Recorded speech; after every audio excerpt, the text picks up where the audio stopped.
Yeah, thanks. Okay. So hello everyone and welcome back to these introductory QFT lectures. Hope you all are doing well. So this is going to be the penultimate lecture, and today mostly we'll be discussing about fermions or spin half particles.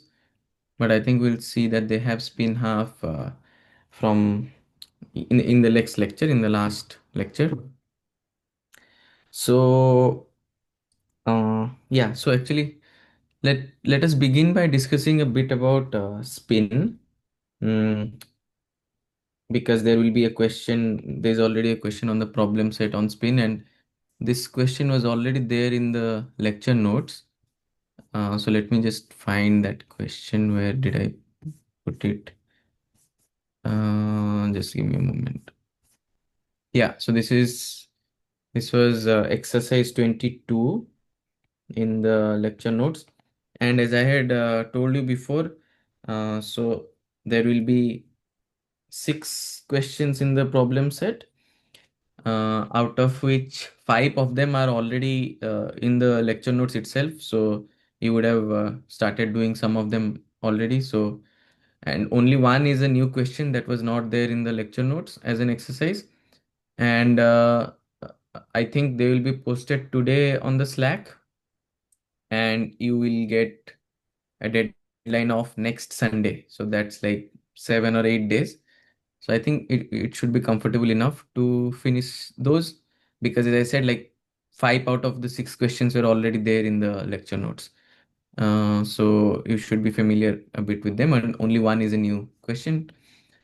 So yeah, so so that's why I decided to discuss a bit about spin, because I felt like last time it was a bit in a hurry, and towards the end we discussed this. So let's discuss a bit more so that you also will be able to do that question that's there in the problem set. Recall that classically we define something called an angular momentum as something like this, where r is the position vector and p is the momentum vector of a particle, and we said L is the angular momentum. And then what we did was, when we looked at, so this is for point particles, what you did learned in classical mechanics or Newtonian mechanics. And then in the earlier lectures we learned in classical field theory. Sorry, I think I should rotate my screen. Yeah, forgive me, I forgot about that. Yes, I think that's better. Yeah, so let's fix this. Yeah, so classical, when we did classical field theory, there we learned that when you take a scalar field phi prime of x, then you can express it um, under a infinitesimal Lorentz transformation omega L as something like this, where these L rho sigma are like infinitesimal Lorentz generator. And we explicitly saw that they take this form. So these, we call them a kind of differential operators because they are acting on fields now, right? So acting on fields. And if you see this, now note that we also had the translation generator as something like this. So if you see this thing, so this is nothing but when you identify p mu as del mu, so this is exactly this thing that you had in classical mechanics, right? So this is just like the field theoretic version of that for continuous degrees of freedom acting on fields. So r is like the x, and p is like the partial with respect to some coordinate, because that's the generator for translations, which is momentum. So up to this, everything is fine. Now, what we did was we said, let's look at vector fields.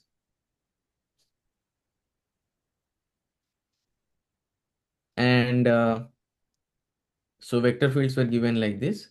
A prime mu x was lambda mu nu, a nu lambda inverse x. So that's how a vector field transformed.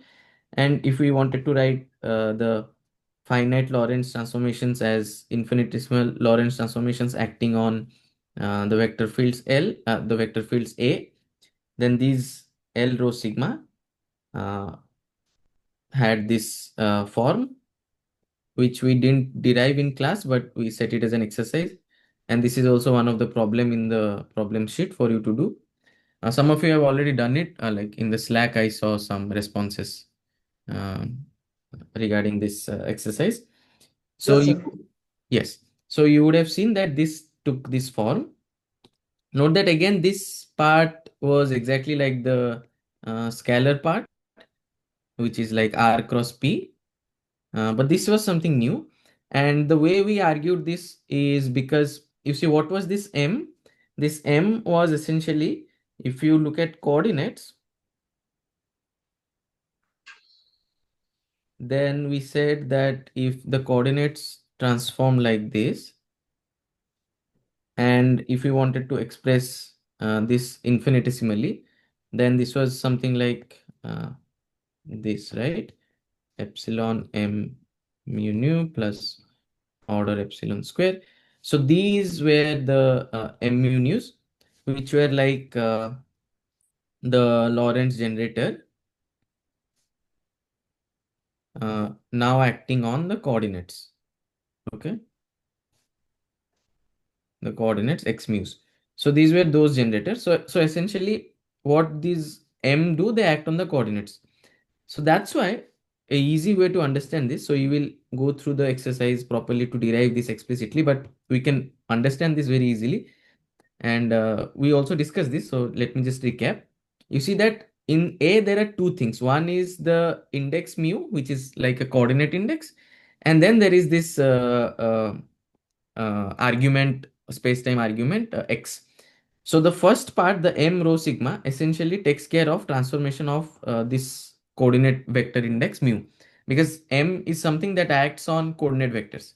So this acts on this index. So it's like, suppose you are sitting at the origin, let's say a mu. So a mu is a field. Remember, a mu of x is a field. So at every point, a mu is like a vector. So it's like a small vector.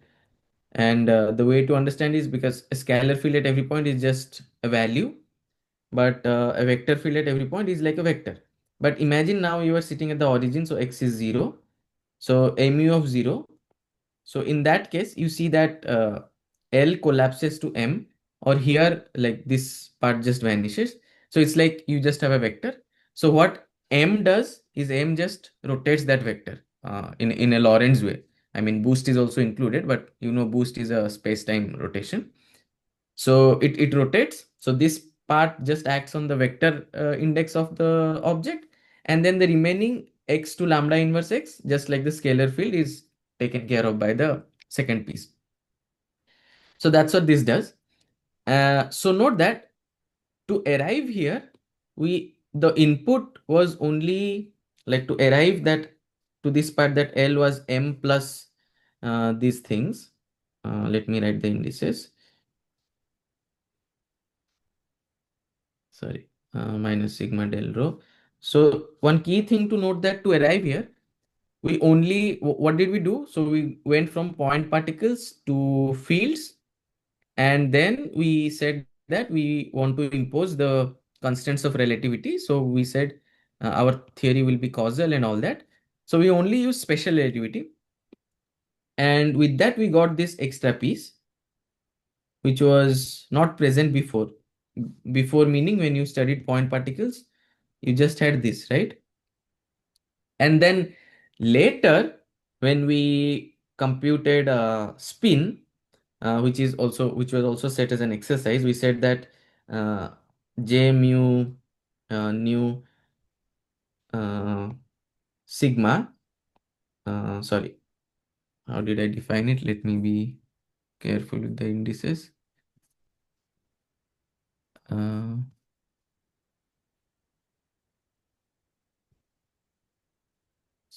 I think it was, just give me a moment. Yeah, that's the, yeah. So we defined J rho mu nu as x rho t, sorry, x mu t rho nu minus x nu t rho mu. So we defined the momentum generator like this, which was the Noether current for Lorentz transformations that did include the translations. And then as an exercise, we said that if you write this in terms of ladder operators, and then if you act it on, let's say, a one particle state like a k dagger on the vacuum. So this is a one particle state. And then if you set k to 0, you will get this to be 0, which is the spin of the particle. And so you see, all of this essentially came from, in some sense, this piece over here, okay? Because this piece was already there even in point particles. But when we included special relativity, we got this extra piece. And this is why, and also you see that this extra piece is space-time independent, right? There's no dependence on x here. Like this part is dependent on x, so this is like a function of x. And that's why I said this picture that if you go to the origin and you still have, when you put all your space-time to 0, still have this extra piece. So this is space-time independent, and this is why this is called the intrinsic part of the infinitesimal Lorentz generator. And when in the quantum theory, this is exactly what gives rise to the spin. And that's why we set the momentum to 0 here, k to 0, because you see, in order to obtain the contribution from M, you have to set this piece to 0. So one way to do that is you just go to origin, and that will put the x to 0. Another way to do that is put the momentum, which is this del rho. So this was like p sigma, right? So that to 0. So if you set the momentum to 0, also whatever net contribution is there will come from M. And that's the reason why you first act and then set it to 0. Okay. And when you do that, what you get is the spin. And note that you should act first on the state and then set the momentum to 0. Because if you set the momentum to 0 to begin with, so that will be like acting J on the vacuum, but that is 0 because vacuum is neutral, has no momentum, is invariant under translations and rotations and everything. So that will not give you anything extra. So this is 0 because it's the vacuum. So what you have to do is first consider acting J on a one particle state and then take the momentum to 0, which is essentially you are putting the space-time dependent part of the angular momentum to 0. So what is left is the space-time independent part, which is the intrinsic spin. And if you remember, in quantum mechanics, spin was exactly defined this way. So there was an orbital angular momentum, and then there was something called an intrinsic angular momentum. So that intrinsic angular momentum was never a function of space and time, right? It was independent of anything, just like this M is independent of space and time. And the picture for that is this, that you take the vector and you go to origin, and the M rotates the vector. And in the quantum picture, it translates to exactly this, that you take the spin operator, sorry, the total angular momentum operator, which is J. So that's the total angular momentum operator. And then you act it on a one particle state, you take its momentum to 0. So essentially you are negating this space-time contribution. And what is left is spin. So we get spin to be 0, which is also the exercise that you will see. But this whole discussion tells us one important thing. Now, when you would have read classical mechanics and when you would have read quantum mechanics, often in textbooks, and people also say casually one thing, that the spin quantum number essentially is a manifestation of the quantum theory. and hence there is no classical analog of that. You see, that is something not very correct as we see here. Even in classical field theory, so that's why I said that till here everything was classical. And even in classical field theory, we had a piece to the angular momentum which just came from considering your theory to be causal or relativistic. So that was the only input we took, and we increased the degrees of freedom from point particles to fields. That's it. So with that, we got a space-time independent intrinsic piece to the angular momentum. And later, that's the exact piece that contributes in the quantum theory to spin. So in some sense, even in classical theory, with relativity included, you start seeing spin coming out. So this is one more important reason why relativity is special, because it's like all the considerations that we are seeing, we saw particles have antiparticles to preserve causality and these kind of things, they were all forced upon us in a way because of relativistic consideration. We didn't have to hand feed them anything. So the only assumption was our theory will be causal, relativistic, and we get these beautiful consequences.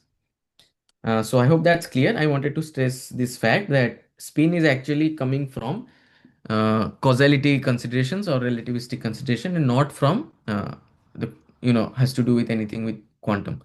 And this is also the reason why when you did quantum mechanics, you had to hand feed something called a spin quantum number. Like, it never came out automatically. Okay. You have to say, okay, the angular momentum splits into orbital piece and an intrinsic piece. Like in experiments, people saw there was another quantum number needed to justify experiments. But in QFT, spin comes out automatically. Okay. There's no input to be given. The only assumption you take is my theory will be causal. Good. I hope that's clear. And I think with this, you should be able to do the exercise and also understand what we last discussed.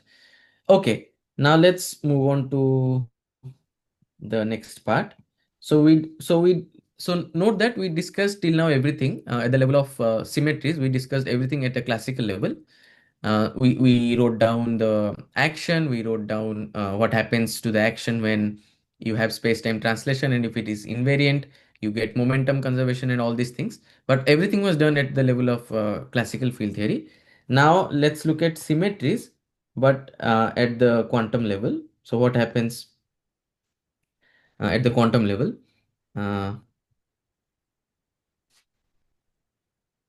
so for that, again, we will recall whatever we know from quantum mechanics, that symmetries, so symmetry transformations are captured by unitary operators. Okay, so this is something you would have learned, and the reason is because you have to preserve probabilities, right?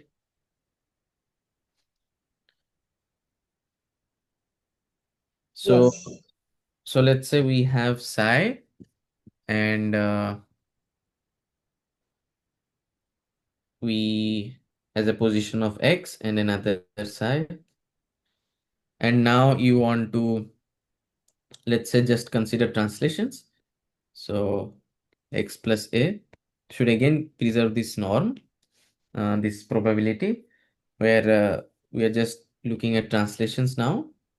So let's say you just look at a translation, and you can imagine that this is like psi x, and then there is a u dagger a sitting here, u of a sitting here, and psi of x. Okay, where the action is u a on the state psi gives you psi of x plus a. Okay, so that defines a translation, and in order for this to be equal to this, we say that u dagger u has to be identity, or in other words, it's an unitary transformation. So till now we have looked at how things or symmetry transformations like L, M's, how they acts on fields, so like phi, a mu, all these things, or on coordinates x mu's. But now in the quantum theory, we have states and operators. So we have to understand how symmetries act on states and how they act on operators. So the way they act on states is like this. So this is how symmetries act on states. So that is done by unitaries, uh, which must satisfy this uh, identity. And now let's see how they act on fields, okay? But quantum fields. So, uh, and that will give us the mapping because we know that phi prime, let's say a scalar field, which is classical, as we saw, it acts like this, so like a differential operator. So we want to find what is the quantum version of this thing, okay? Because as you know, in the quantum theory, phi becomes phi hat, so it becomes an operator. So we need to understand how these things work on operator valued fields. And for that, note that let's say we have some state overlap like this. So let's say phi hat of x. And so this is like you have a position basis and you are overlapping the action of the operator phi x on it. And now imagine that you want to move to a separate point. Sorry, let me see, are there any? Okay. No, there's nothing in the chat. I thought there were some questions. Okay. So now imagine that you translate your position states, and at the same time you translate your action of the operator, so the argument of the operator also. And you see that let's consider these different things. So on the left hand side, I have just a expectation value of this operator in some position space. On the right hand side, what I'm doing is I am translating both my state vectors, which are like my position state vectors, and also the argument of the operator. But you see, essentially, that means I'm moving the state to a different position and also the uh, operators to that position. So it means essentially I am doing the same thing, right? So what I initially started to compute, I get back that whole thing because this x was arbitrary at this point. And similarly, now I have just translated the whole thing by another thing by a vector a, and this still remains arbitrary. So hence both the sides are equal because I'm translating both my state vector and also my mm, operator phi hat. If I would do only one of these operations, then they may not be equal. Okay. So because of this, they are equal. But now you see that u acting on y gives you y plus a. Let me be specific. So u a on y gives y plus a. So we can write this differently, this right hand side as uh, y, and then you have uh, a u, then you have a phi hat, and then u dagger on y. Okay, I think did I do it correctly? Let me see. So yes. So if you do that, so it's essentially I'm using this equation over here. So that will tell you that u phi hat u dagger. Again, let me write down the indices. Sorry, the arguments. So that gives you phi hat of x plus a. Let me write the argument of x also. Okay. So using this, we see that the operators transform like this. Or if you had started with the opposite order, then we would have gotten x minus a. Okay. So this means if the operators U and the unitary operators acts on a state and takes it to y plus a, then they act on operator valued fields in this way. Okay. So now you can try to generalize this to arbitrary Lorentz transformation. And what you will get is just like we did previously for scalar fields. So you will get that this is how it works out for a generic lambda. So we saw it for translation, but if you do this for a generic lambda, and so the way to do this is you again expand lambda as 1 plus epsilon m, and then you equate fields on both sides. What you will see is the transform in this particular way.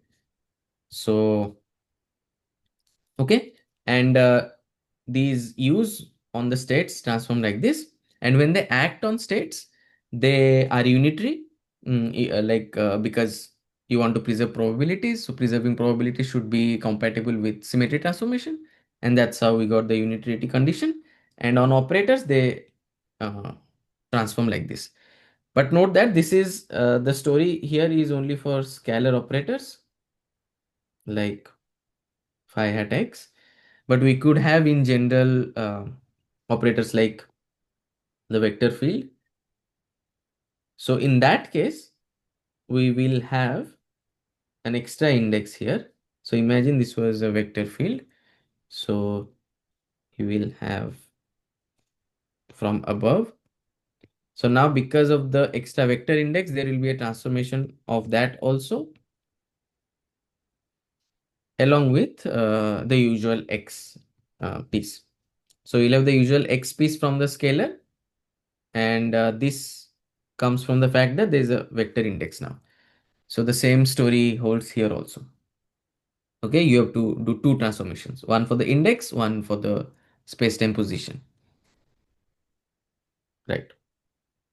So in general, like we will see in today's class, that I mean, recall that we had this argument as an exercise also, that this is what we called a vector representation.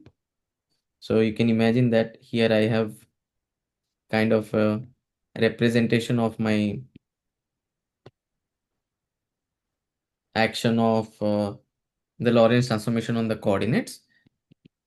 And for the vector case, this guy was just defined to be this, the matrix itself. So we will see today that it turns out that for the vector case, this is just the matrix itself. But as you will see today, when we deal with what are called spinors, we will see that these R lambdas, they just have to be some representation of the Lorentz group. And by which I mean that if you have two Lorentz transformations, lambda 1, lambda 2, then they will satisfy this rule. And also the identity will just give you the identity here. So this is like the group identity for the Lorentz group, and this is the identity on the on this set of R lambdas. Okay. And yes, some notation. So whenever I will be saying Lorentz group, so I will just imagine this part of the Lorentz group, which, let me remind you, is like the proper orthochronous transformations. Okay. And why are we doing that? As you might recall, that is the only part of the Lorentz group that allows you to go to infinitesimal versions of transformations. Okay. So that's why when I am talking about mostly like generators of transformations, Lorentz transformations, and the Lorentz group, I'll in my head, at the back of my mind, I'll be focusing on this part, which I can easily go to infinitesimal version and then compute things and then come back and all that. So most of today's lecture also will do that. So yes, so in general, this thing that sits here is like a representation of the Lorentz group in which this index transforms, like this mu transforms. For instance, if you have vector, then vectors by definition they are like coordinate vectors. So they transform with the usual way as coordinates vector transform, which is like lambda. So the representation is just the lambda matrix itself. But as we will see today, we can have in general other things. And note that for the scalar case, this r lambda was just 1 because scalar has no indices to transform and hence is just 1. And in this way, we can define what is called the dimension of the representation in which these fields transform, whether scalar or vector. So first, I would like to remind you a distinction because this is something we defined earlier, but now I want to rephrase it a little bit, and there's a small distinction that happens. So note that normally we say that a representation is something that maps from the group to the space of linear maps from some vector space to a vector space. And this vector space is where your physical states they live. So if you like, this is like your Hilbert space, okay? So long back we discussed all of these things. So I'll just quickly repeat. The lambda matrices, are they not also a representation of the Lorentz group? Yes, the lambda matrices are a representation of the Lorentz group. That's why I said that R lambda is lambda, and that's one representation. But a group can have multiple representations, as you have already seen. Like in the scalar case, R lambda was just the identity matrix. So it's like a trivial representation in the scalar case. So any linear map you take is just the identity map. So in that case, that's a trivial representation. Now we have a lambda representation, which is the vector representation. So you have many representations of a group. So that's how R lambda in general is different from lambda. So when R lambda is lambda, we're just looking at the vector representation. So whatever it is acting on, that Yes. is the Yes, that's the dimension. Okay. But why I am trying to rephrase this again. So yes, so this is what we said a representation, and this vector space is the space of my physical states, okay, like your Hilbert space or something. And we said that when rho was acting on functions like scalar fields, we said that the functions live in the vector space. Remember what was a scalar field? So it was a function from space time to real numbers. So you see, I remarked that this the space of functions is actually infinite dimensional, and a cute argument to see this is look at periodic functions. So there was a nice question on this, and we looked at periodic functions like cos uh, mx m pi x, let's say, and sine n pi x, and you know that any periodic function t can be written as c1 times this plus c2 times this and so on and so forth. And you see that this m and n they take in like they are infinitely many, so they belong to the set of natural numbers and infinitely many. So the set of periodic functions is infinite, so obviously the space of functions, which is a bigger set, is infinite.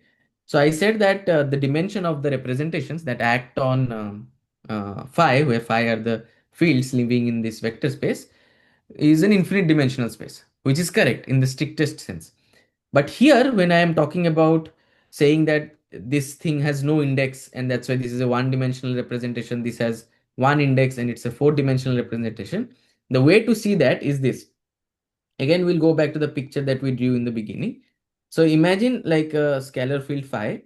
So it's a field that is defined at every space-time point, and that's what meant that this is a continuous degrees of freedom, and we had infinite degrees of freedom.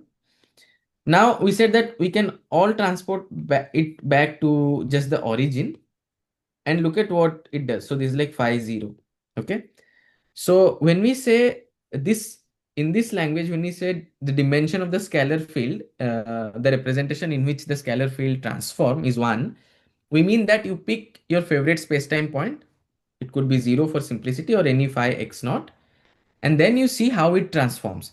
So if you do that, you see that since it has no index appearing here, it transforms trivially under the representation r lambda is just identity.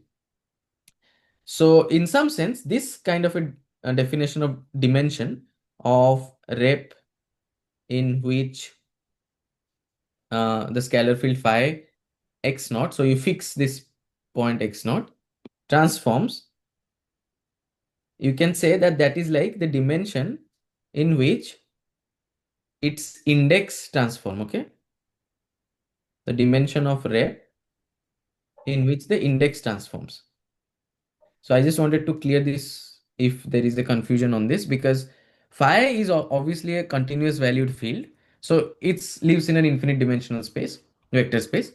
But the way to figure out this language, which is often used in physics, you will see people writing the vector field transforms in a four-dimensional representation of the Lorentz group. So so don't get confused why now suddenly an infinite thing became four-dimensional. What they're trying to say is you fix the vector field. So when you do this for a vector field, so you fix it at some point x naught, where now it's just a vector, and as a vector it will transform like just a vector, which is a four-dimensional thing. So the representation here is r lambda is lambda, so it's a four-dimensional representation. So this is why I wanted to say this thing, because now we will see in the spinor case that they will also transform in a finite dimensional representation. But all we mean is that we are fixing it at a point and then looking how the index transform. Okay. So I hope that's clear. Okay. So this is something terminology that we are stuck with, but at times it might gets confusing that what is infinite dimensional and this thing. So the way to the escape route is you fix a space-time field. Okay, a space-time point. Okay. So I hope that's clear. So because of that, we see that a scalar field transforms in dimension 1 representation of this Lorentz group, the proper orthochronous one, and the vector field. And also let us write what's the representation here. So the representation is just identity, and the vector field transforms in the dimension 4 representation of the group. Okay, so that is r lambda just gives you lambda. Okay, so here this is identity for all lambda matrices, and here it's just gives you back that same matrix for the matrix that you input as the argument. So is that clear? Yes. Okay. Uh, but field is itself infinitesimal, right? No, field is infinite field lives in an infinite dimensional space, not infinitesimal. Infinitesimal and infinite dimensional are different things. Oh, right. Infinitesimal means something that's small. When you say infinitesimal means epsilon tends to 0. Epsilon is infinitesimal. Sorry, maybe my pronunciation was bad. But infinite dimensional means the set of basis vectors is the cardinality of the set of basis vectors is infinite. Okay. Okay, so field is infinite space. So when you look at phi as a function of space-time, but you let phi vary over all the space-time, then phi lives in a space, because remember what phi was? Phi was a map from the space-time to real numbers. So in this space where phi lives, that space as a vector space is infinite dimensional, the space of functions. But the index of phi, which here there is no index, That is something that transforms in a dimension 1 representation of the Lorentz group. Okay, and the way to imagine is you take phi and you just look at it at a fixed point, and at that point phi is just a point. So a point doesn't transform at that. So analogically, a vector field at a point is just a vector, so it transforms like a vector, like x mu. But a point transforms like a point, which means it doesn't transform. So that's Okay, why so got it. Thank you. yeah. Thank you. So we just multiply with the identity matrix. That's it. Exactly. So for any lambda here, for all lambda, you just say that the representation is just one. Okay. So this is like a many to one function. Okay.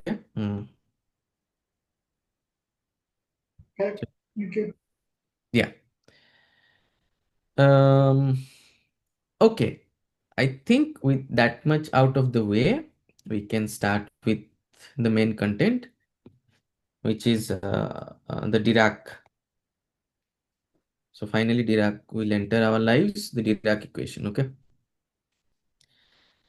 Okay. So all the hard work that we have done till now with representations and everything will pay off, and we will see its glory in while studying Dirac fields.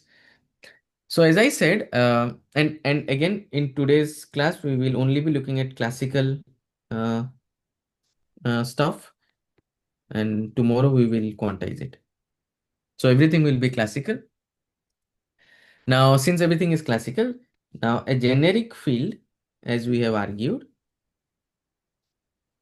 will transform under Lorentz transformation like this. Okay.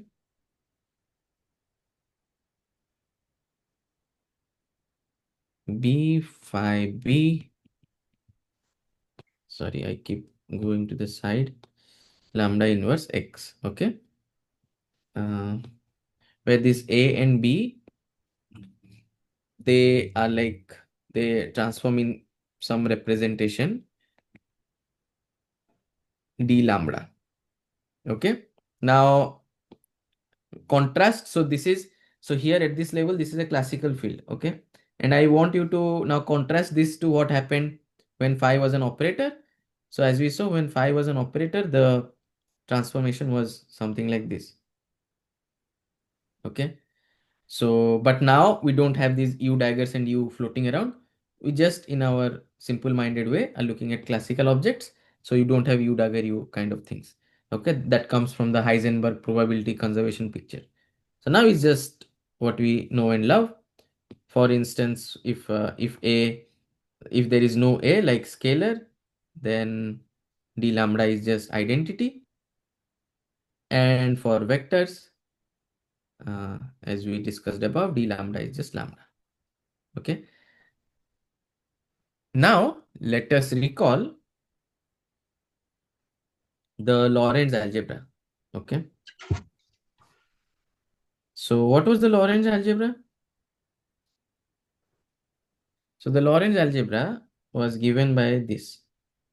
M rho sigma mu nu was eta sigma mu m rho nu minus eta rho mu m sigma nu plus eta rho nu m sigma mu minus eta sigma nu m rho mu.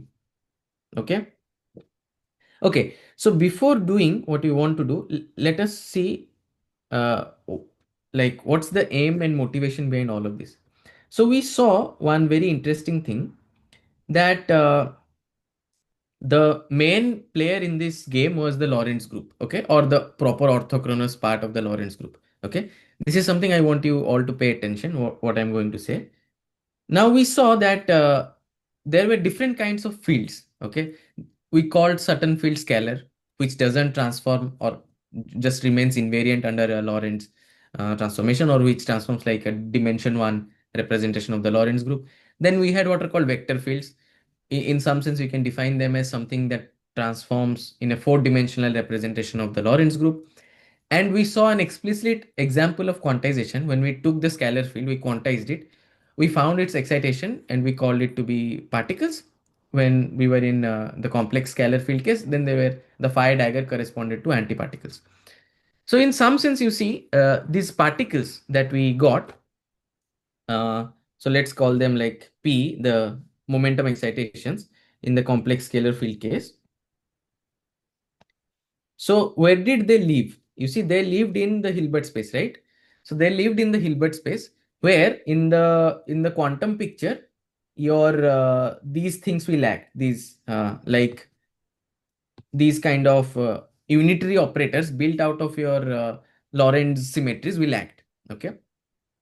So in some sense, you see that this picture is emerging that what we are calling scalar excitations, they transform in the one-dimensional representation of your Lorentz group. Okay. This is the statement that I want you to keep in mind, that scalar particles or scalar excitations in the momentum space, as we verified it that this has spin zero, or as you will verify in the problem set, so they transform in the one-dimensional representation because they came from quantizing a field which was in the one-dimensional representation.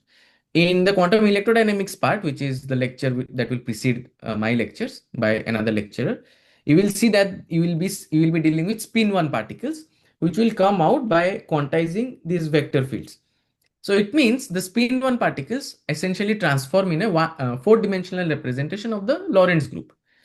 So in some sense, you see that again, like we started this today's lecture, that the main thing was the Lorentz group, and different representations of the Lorentz group is essentially giving you different kinds of particles, like scalar particles, vector particles. In this class, we will see spinor particles. So today we will see the classical version. Tomorrow we will see it is spin half. And all of these are coming from just studying different representations of the Lorentz group. This is why there is a nice statement, and that is very powerful, I believe, is this. So, in some sense, when somebody asks you that, okay, you are doing physics, and can you define me what's a particle? So you can say, okay, there is electron, there is this neutron, proton, these kind of things, right? We say, so that's how we will start defining. Like when we were in high school, or let's say in college, we say a proton is a particle, is some charge. Then we learned Schrodinger equation, we said it's some orbital, it's some angular momentum, some spin, and all that. But now we are going forward for a definition of elementary particles as something like this. Okay. So elementary physical particles, so by elementary they mean physical particles, they are nothing but objects that transform in unitary representations. So this unitary is key of the Lorentz group. Okay. Actually, to be honest, you can say we didn't discuss Poincare group too much, but the correct thing is to say that they transform under the Poincare group. Okay. And we saw this thing at least for the spin zero particle explicitly. So we started with a scalar field which transformed in the dimension one representation. We quantized it. We got scalar excitations. We showed that it has spin zero in the problem set. We showed means I didn't show, you will show.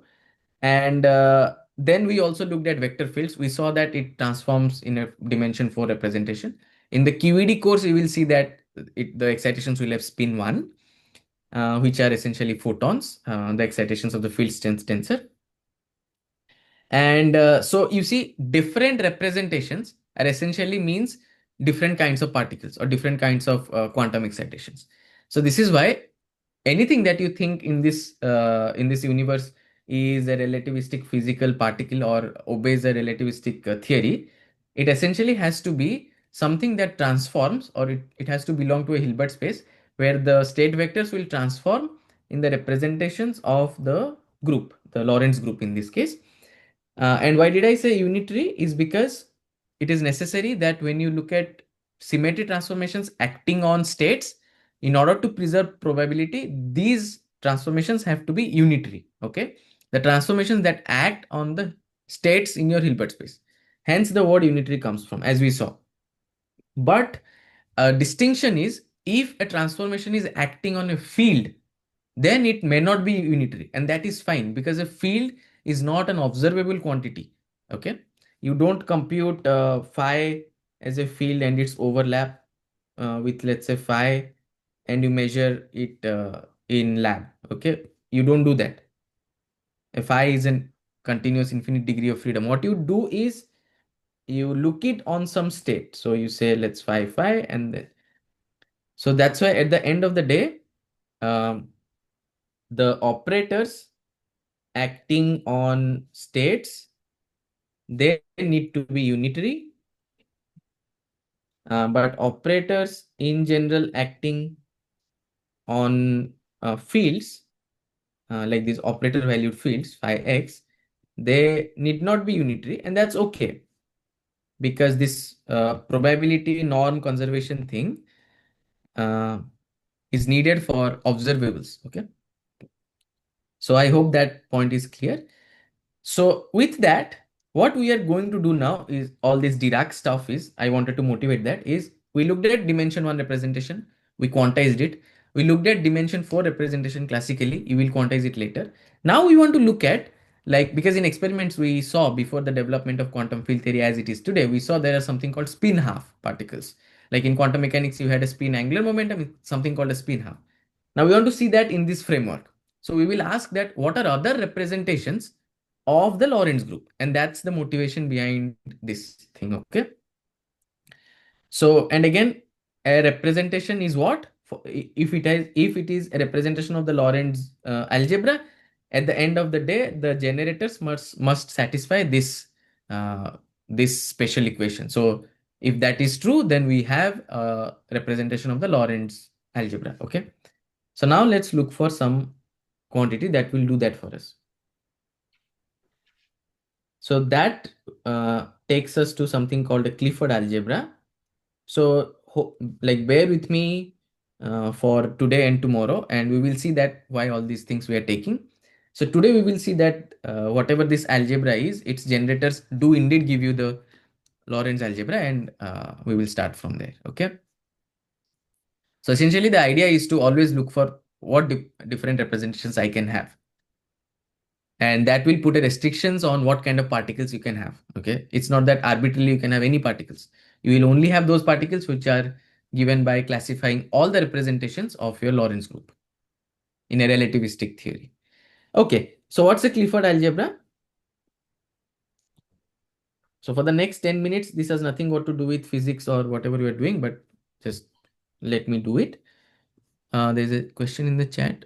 Should the generator and representations have the same dimension? No, dimension of, so when you say, first of all, okay, let me discuss this question better. So the question is, should the generators and representation have the same dimension? Okay, so there is a little flaw in the question. So what did we talk about? So there is something called dimension of the Lie algebra. Okay, so I think the one who is asking the question means this by dimension of generators. So what is the dimension of Lie algebra? Number of independent generators. Okay. For instance, the Lorentz algebra had these as generators, and as you know, mu nu was antisymmetric. So we had 6 generators, and we said 3 rotations and 3 boosts. So the Lorentz algebra has 6 generators. So there exists a concept of dimension of Lie algebra, because a Lie algebra at the end of the day is a vector space. We can only have dimension of vector spaces. That's what dimension means. Okay. Everywhere you go in maths or in physics, that's what dimension means, colloquially. Okay. Now there's something called dimension of representation, and we said that we will define for physics purposes, this is the dimension in which the index transforms. Okay. And we said that phi transforms in the one-dimensional representation, the vector field transforms in the four-dimensional representation, and so on. So you see, this dimension has nothing got to do with this dimension. So the dimension of Lorentz algebra or the Lie algebra remains fixed. The dimension of representation of the Lie algebra or dimension of representation of the group depends on the representation itself. It could be one dimensional, four dimensional, x dimensional, y dimensional, whatever it is. Okay. And that representation depends on the entity it's acting on. Yes, exactly. That's a very good question. So I said that this rho is a linear map from V to V. So the dimension of rho was essentially the dimension of the vector space. Or in this case, the Hilbert space. Okay. Okay, there's a question. What's the physical meaning? So yes. So we have been discussing the physical meaning so much. So it should be clear by now, but let me again rephrase. So what's the physical meaning of a Lie algebra? Now you tell me, how did we, so that's why we said that when we started learning QFT, like from day one, from lecture one, we said that there are all these. So we never said that, let's look at these mathematical concepts first, Lie algebra, Lie group. No, let's not do that. Let's look at a physics kind of an approach. Take a physics kind of an approach. We said there's something called a Lorentz transformation. You are very familiar with it. We said that it forms a group. And by being a group, it will have an identity element, okay, which is just the identity matrix. Then we said, what can we do near some transformations away from the identity? That's how we ended up with Lie algebra. Okay, we expanded a Lorentz transformation infinitesimally, and that gave us the structure of Lie algebra. But in strictest sense, what did we learn from that?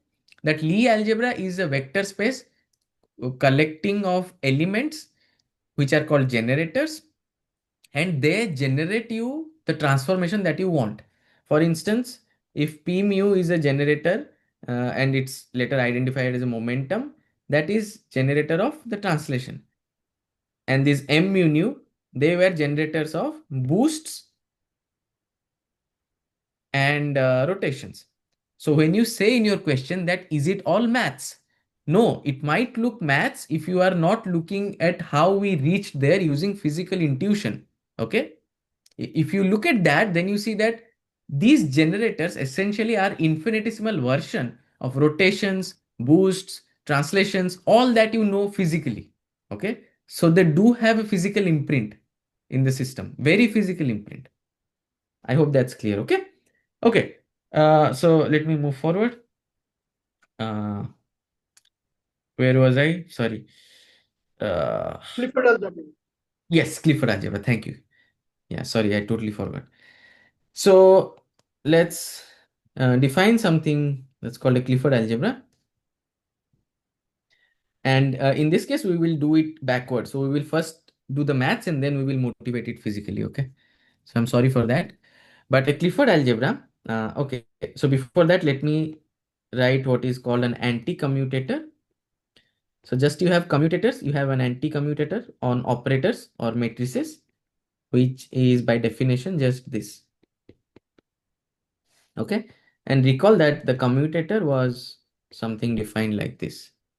Okay. Sorry. A B minus BA. Okay.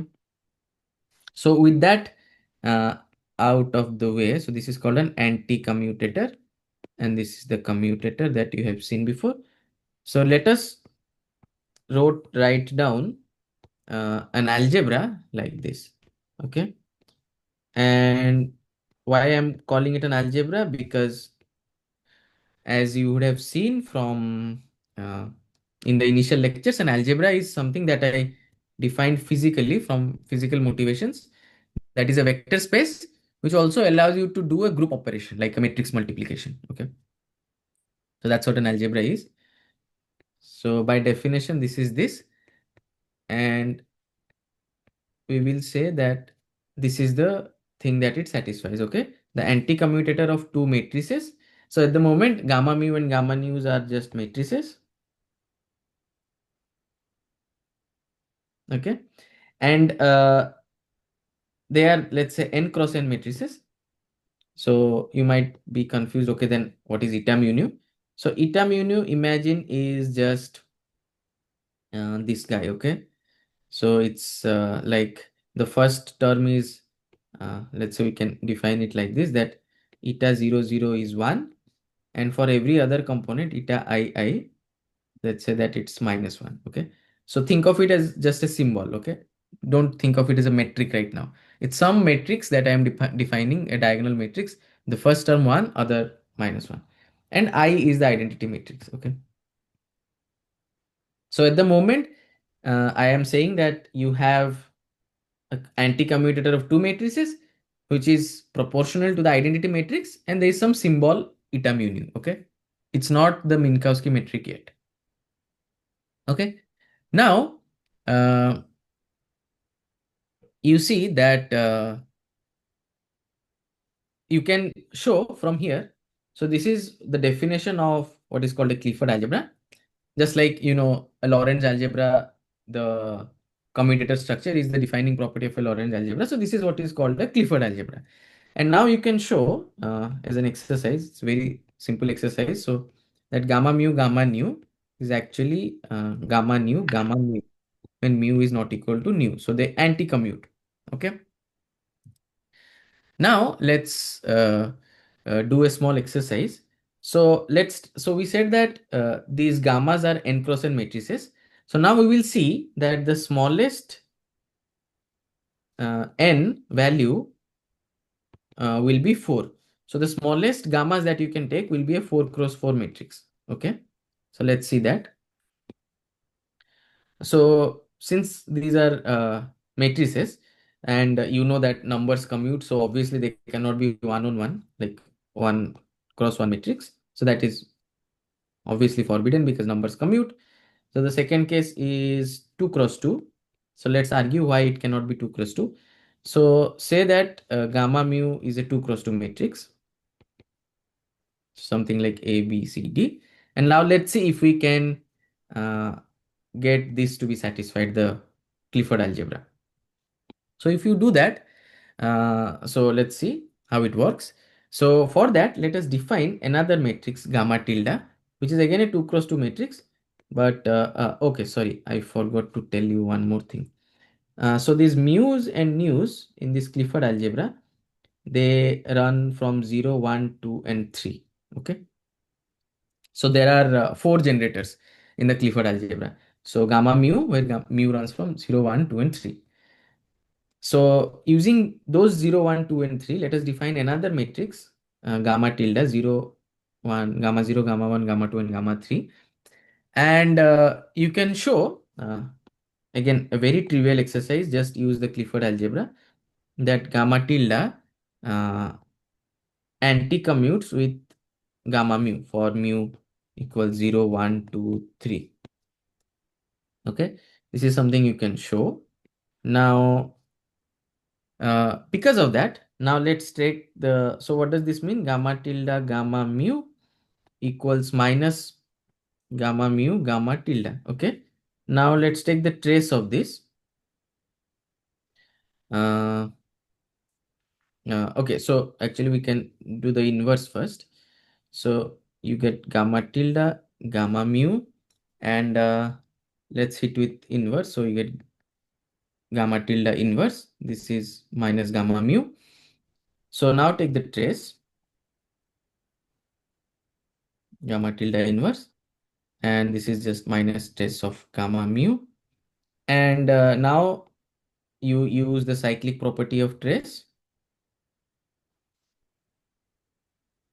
and that will give you trace of gamma mu equals minus trace of gamma mu. So you get that trace of gamma mu is 0. Okay. So what we get, that gamma mu, we started with gamma mu is a 2 cross 2 matrix, and we found that it is traceless. Okay. So consider a 2 plus 2 matrix A, B, C, D, and it's traceless. So traceless means A plus D is 0. So what are the number of independent components in a 2 cross 2 traceless matrix? Anybody? Quickly? Perfect. 3. Beautiful. So number of independent components are 3. So that means how many such matrices will be there? 3 such matrices. Okay. But now recall how many matrices were there in the defining equation of Clifford algebra? 4. So you can't have a 2 cross 2. So there exist no 2 cross 2 matrix representation of the Clifford algebra. Okay. All that this statement means is that what we just proved. Okay. Similarly, you can argue, and this is already written out in the lecture notes, that if you look at a 3 cross 3 matrix, then you can show that that also will fail. So there exists no 3 cross 3 matrix also. So I haven't said this as an exercise. I have given the proof in the lecture notes. So kindly go through it. But for time constraint, I won't derive it here. So that implies that the least you can have is a 4 cross 4 matrix. And actually, with that, we can choose a basis. So let's choose a basis to see how these matrices look. So that basis, in that basis, gamma 0 will be given like this.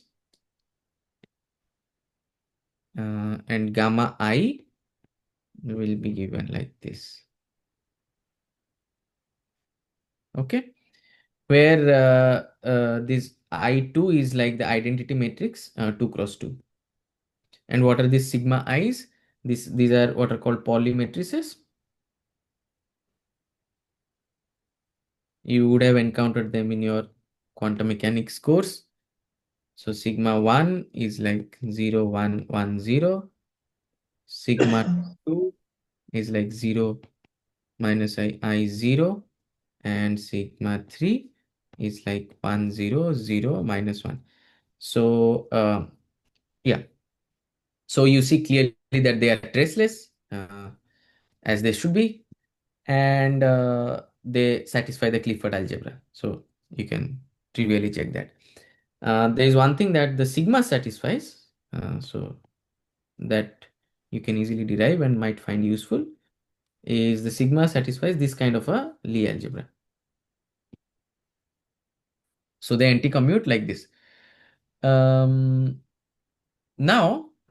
with that out of the way, let's see that how this is related to whatever physics that we have been trying to achieve with them. So now we will connect the Clifford algebra to the Lorentz algebra. Okay. And if you can do that, then we would have gotten another representation, a very different representation than the Lorentz algebra representation that we had already seen. Okay. So just to remind you, recall that for scalars, you had these L's satisfying the Lorentz algebra. And this is something we saw today. And these L's were just like R cross P. Okay. And what for the vectors, we also denoted them as L, but there this had an intrinsic part plus the R cross P part. Okay. So now we want to find a different representation. Okay. So let's connect the Clifford algebra part to that. So for that, let us define a 2-index object like this using the Clifford generators, gamma rho, gamma sigma. So these generators, okay, these are the gammas in this basis. So we will work in that basis from now. So we will define something S rho sigma like this. Now there are 3 exercises for you to do. And again, this is just matrix multiplication and manipulation. Hence, I won't go through them in detail. So the first thing to show is this S rho sigma can be written like this. So this is just expanding out the anti-commutator in the definition of S rho sigma. Okay. So first thing is show this. Second thing that you will show is S mu nu gamma rho is gamma mu eta nu rho minus gamma nu eta rho mu. And the third thing is, yeah, so one thing, so I will just tell you that there are 2 ways to do this at least. So one is you substitute the exact expression in terms of this basis that we wrote of gammas, or what you can do is you can just use the definition of the Clifford algebra. So because S is defined like this, now you know that if you have a product of two gammas, you can write that as the product of two other gammas plus this eta mu nu. So you can do that way also, like abstractly without using any basis. And sorry, one more thing I forgot to say. So I should have said that, and then I'll write the third point. So you see, this exercise that we did, and we landed at saying that the 4 cross 4 is the minimum, and we found this basis. So now in this basis, eta mu nu takes the form of the metric. Okay, because now this Clifford algebra, because each of them is a 4 cross 4 matrix. So this is a 4 cross 4 matrix, this is a 4 cross 4 matrix in the specific polymatrix basis that we chose. So the whole thing is a 4 cross 4 matrix multiplication. So now this eta can be interpreted as a 4 cross 4 matrix, 4 cross 4 Minkowski metric. Okay, so that's why this was crucial, that we had to rule out 2 cross 2 and 3 cross 3, and the minimum is 4 cross 4. And when you are working in a 4 cross 4 matrix in this basis, then eta is just your space-time Minkowski. So because now eta is space-time Minkowski, you can do raising and lowering of indices with that. Okay, so that was crucial. Okay, the third thing is that using 1 and 2, you can show that this holds. Using 1, 2, and the definition. And as you will quickly recognize, we have written this a million times now, that this is indeed the Lorentz algebra. Okay, so I will humbly urge you to do this exercise, because that's the only way to convince that we indeed get the Lorentz algebra. So using 1 plus 2 and the definition of Clifford algebra, you can derive 3. Okay, so that means whatever these generators, these gamma generators, the Clifford algebra generators, they are these generators also, when paired up in this way, like in this nice way as S, this S then satisfy the Lorentz algebra. There's a question, let me see.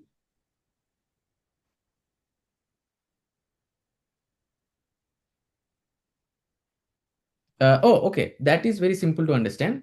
Okay, so there's a question, as in the eta is a metric in space-time, but then how I am supposed to interpret gammas, because they may not live in the space-time, right? And that's true. But for that, so this is a question, but now recall, to answer the question, recall that these M's were generators of the Lorentz algebra, and they lived inside the Lorentz algebra, right? So they lived inside what was called this thing, right? The Lorentz algebra. But and they had indices like this, M rho sigma, and they had index like this, mu nu. Now these rho sigmas essentially capture the antisymmetric of the M's, and we said that these are Lie algebra valued, as in they count the number of Lie algebra generators inside the Lorentz algebra. But these mu nu indices are something that acts in the space-time. So if you are in a space-time, in fact you solve this explicitly. There was a question that you write them as a matrix, and this mu is like a row and this is like a column, and then you could raise and down indices mu nu as you want with the Minkowski metric, right? So this is why even if the generators are Lie algebra valued, we already saw this example that M was Lie algebra valued. Similarly, this gamma lives in something called Clifford algebra. But once you write it like this and you pick a coordinate basis, you can write it also as a 4 cross 4 matrix. Okay, and that's why this 4 cross 4 was essential. If it would have been, let's say, 6 cross 6 something, then we could have never represented it in a coordinate basis, which we know is 4-dimensional. That's why that 4 cross 4 is essential. I hope that's clear. Okay. So now with this, you could convince yourself that these, yeah, no worries. That these, sorry, where was I? Yes, that these generators of Clifford algebra can be constructed in this way, where we define the S rho sigma to give us a representation of the Lorentz algebra. Okay. Now,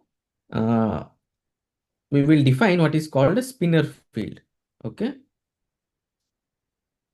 So what will be a spinor field? So a spinor field denoted as psi A of x, where A is like the spinor index. So let's say some index. Okay. We haven't defined what spinor is. So if it transforms like this, sorry, I was writing, yeah. So if it transforms like this, okay.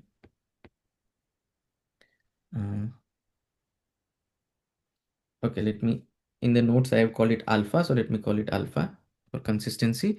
So alpha beta psi beta lambda inverse of x, okay. Where this S of lambda are the 4x4 matrices. So for instance, this S of lambda are defined this way, that S of lambda is, let's say, I give a dependence on the parameter. So this is exponential of half omega rho sigma S rho sigma. Okay.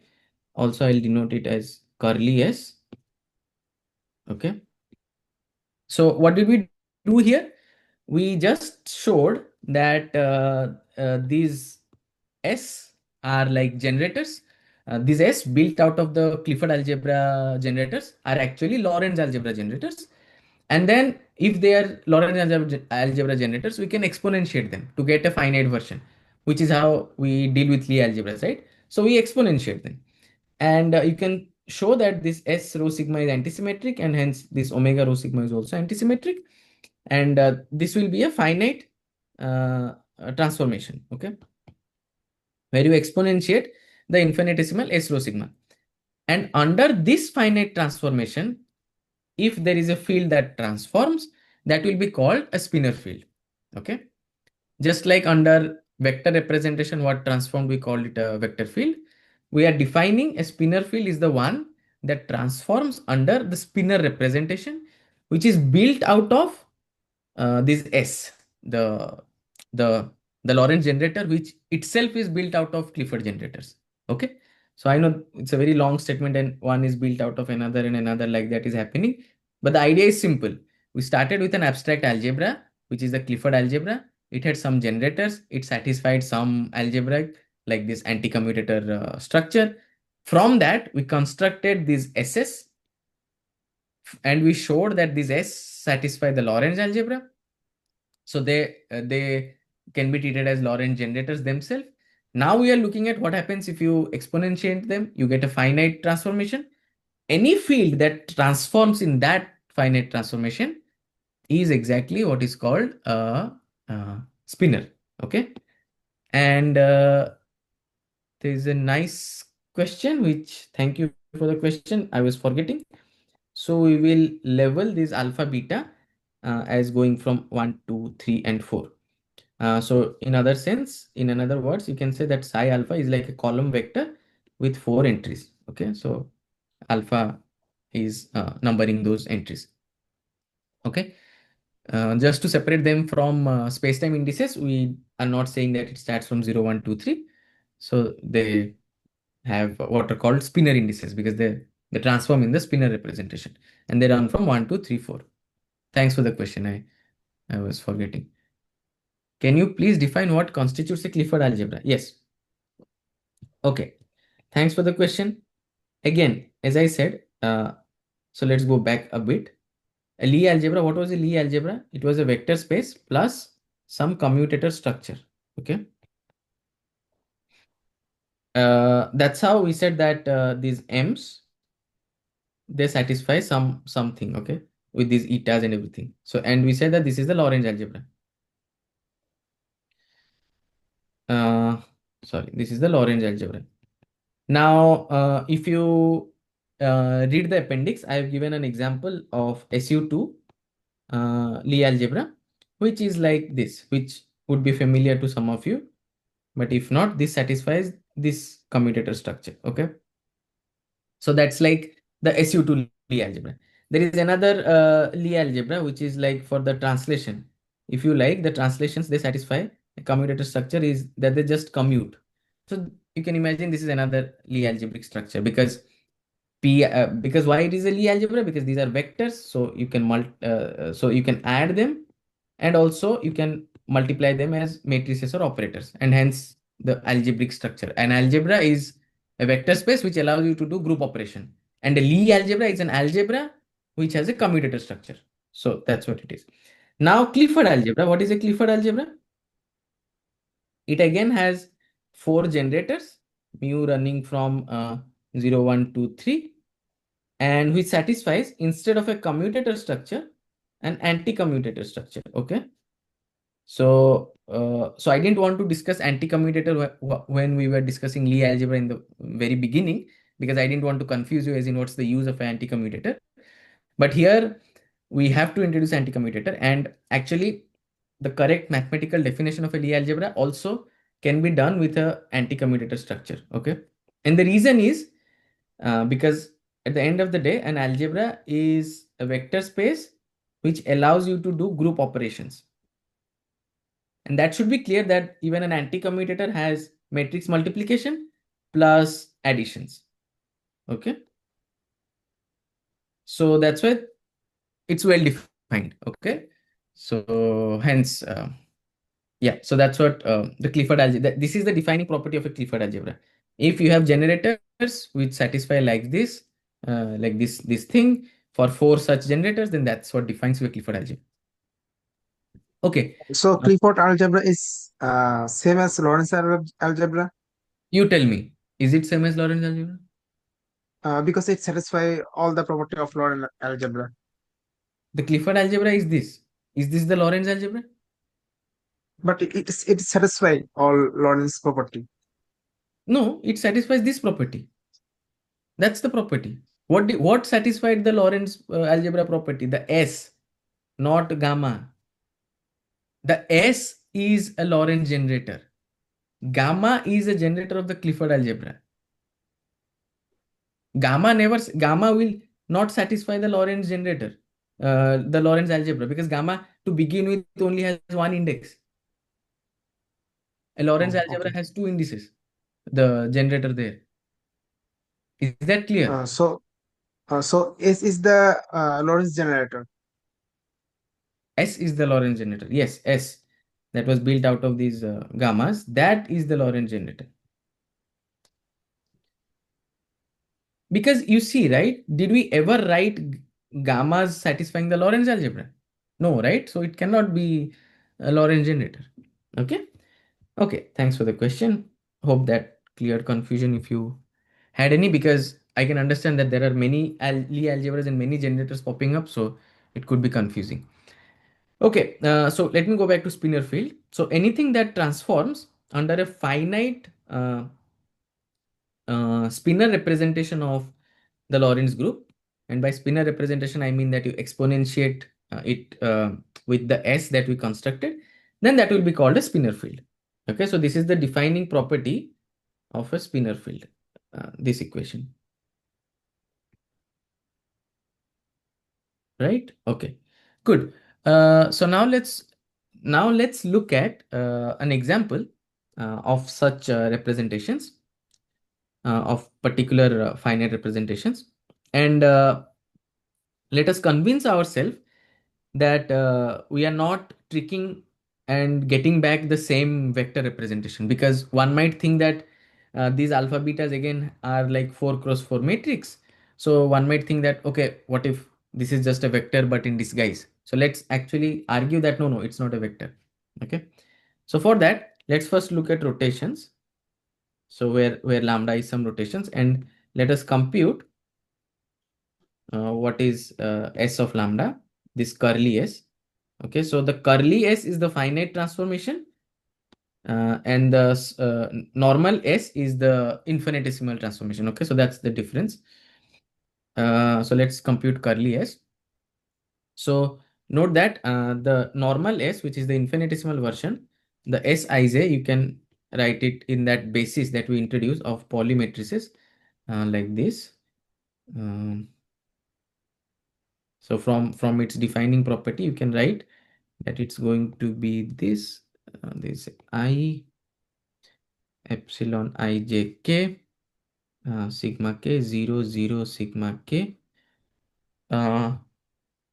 So this epsilon is like the totally antisymmetric symbol. It is called the Levi-Civita symbol. I think I never introduced this in class, so I'm doing it. And in our convention, epsilon 1, 2, 3 is +1. So you can write Sij compactly like this, like here. Now, let us compute the S of such a lambda. So that will be exponentiating half omega rho sigma and this S rho sigma that we write here. Okay. If you do that, and actually let us consider a simple case where we define this omega ij as just rotation. So minus epsilon ijk, rotation by an angle phi. So phi is the angle, and depending on whether we are looking at the plane 1, 2 or 2, 3 or 1, 3, you get the plus and minus sign from this. For instance, omega 1, 2 will just be minus phi 3. So that's like a rotation along the z-axis. So on the 1, 2 plane. Okay. So that's what this omega means. So if you do that and you plug in the S that we got here, this S, then you can show, again, it's very simple. Just plug them in, only matrix multiplication and writing out the exponential. So you will get that this becomes I phi dot sigma over 2, 0, 0, e to the power I phi dot sigma over 2, where the dot is like phi x, phi y, phi z, and sigma 1, sigma 2, sigma 3. Okay. So phi dot sigma dot is like phi 1, sigma 1 plus phi 2, sigma 2 plus phi 3, sigma 3, just contracting with the Euclidean metric. Okay. So you can show this, expand out the exponential and show this. And now you see that if you compute, if you take a rotation about the z-axis, rotation by 2 pi, then you can see that this just gives you identity. Okay. So you put 2 pi here and you know what are the sigma matrices, and it's just e to the power 2 pi I, and you get identity. Okay. Now this is 2 pi. Okay. So that gives you identity. So yes. Sorry, I think I said something wrong, right? Sorry. Yeah. No. This is indeed the crucial distinction. Yeah, I said it wrongly. Sorry, it actually never gives you identity. Yes. So what you want to do is you want to now look at rotations about the z-axis, and let's say you rotate by 2 pi. Now tell me what happens when you take a vector like this and you rotate it by 2 pi. Okay, so you rotate a 2 pi rotation. It comes back to itself. Okay. And if you do that in the original case, you remember we had these lambda built out of the m's like this. Okay. So this acted on coordinate vectors, right? X mu. And there you had explicitly computed what happens like to omega 1, 2, and this was a rotation matrix, right? In some earlier exercise, you did this. You got something like 1 and then 0, 0, and then there's a cos sine, cos, and then 1. So this matrix, when acted on a vector, it rotated it and gave back itself under a 2 pi rotation because it's a rotation matrix. But now, if you take this angle, which is essentially rotating by 2 pi, your object, this psi, whatever that object is, we have been calling it spinner, and you plug it 2 pi here. Okay, 2 pi here and 2 pi here. Then you see what you get is, so S of lambda with a 2 pi rotation in the z-axis. So that's why this 3, that gives you e to the power, sorry, I pi sigma 3 0 0 e to the power I pi sigma 3. Okay. And because now you don't have e to the power 2 I pi, if you expand this nicely, you will get it to be minus 1. Okay. So this means when you take psi of alpha of x and you do a 2 pi rotation, you'll end up with minus of psi alpha of x. If you do a 4 pi rotation, then you get psi of alpha x, because you see, if you have 4 pi here, you get extra 2 here. So indeed, this means this is this Lorentz generators, sorry, the normal S, the Lorentz generators, they indeed act on a field which is different from the vector field. So why did I did all this computation was to convince you that we are not tricking ourselves in getting another vector representation which acts on vectors. Because as you know, vectors when rotated by 2 pi gives you the same vector. They don't come with a phase.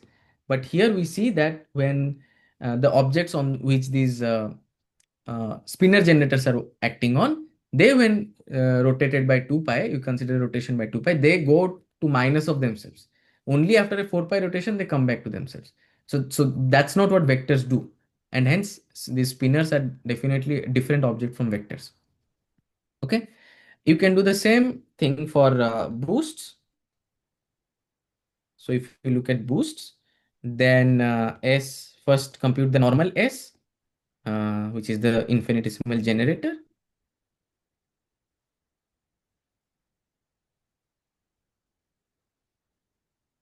And then exponentiate this S. Sorry, So yes. spinors don't create group, right? Sorry. I said that spinors don't create group. Sorry, I'm not able to hear you. What, not group? I said that spinors cannot create group. I mean the group theory, like Lorentz transformation group. No, listen. You are asking whether spinors can create a group, like, right? Yes, this S guys. No. S are not spinors. S are generators of the spinor representations. Okay. Psi is a spinor, the one that transforms in it. This is a spinor or a spinor field. Okay. Now your question is, do S form a group? Is that your question? Yes. Yes. Yes. You see, before taking your question, tell me, do M, the M of Lorentz generators, do they form a group?